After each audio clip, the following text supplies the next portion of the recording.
Welcome to Broome Library's General Guide for AI Tools. Today we're talking about AI tools now appearing within library spaces. These tools are built into library databases and search systems to help you with your research. This is not a tutorial on any specific tool, but a guide meant as an overview of common AI features, benefits, and concerns. This video will act as a guidepost for how to approach any new AI tool. However, before using an AI tool, it is a good idea to check for tutorials, guides, and privacy disclosures from their company, because remember, they are all different. Today, we'll discuss how to ask questions and what are the outputs. When asking a question, let's think about natural language and conversational questions.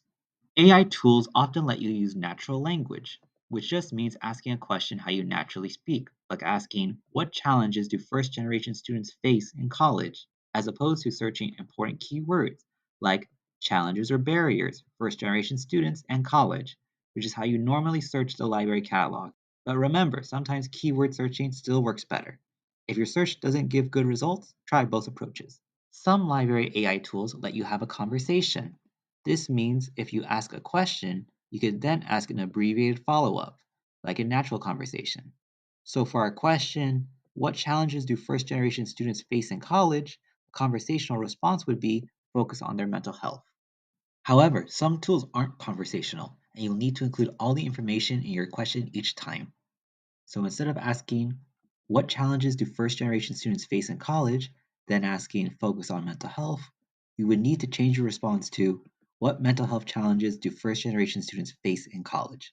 So test it out and see if the tool remembers your topic. Next, let's talk about outputs, or what AI tools generate for you. Library AI tools can save you time by providing quick overviews of the documents. For the overviews, some will summarize articles in a few sentences, others in one or more paragraphs. Some will even have bullet points.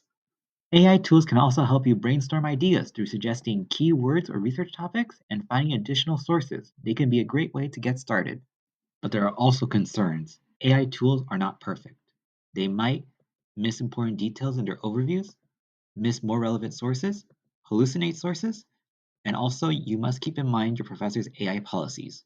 So always check your syllabus. This is why your best strategy is to use AI tools as a starting point, double check the overviews, and follow up with a deeper reading of the source.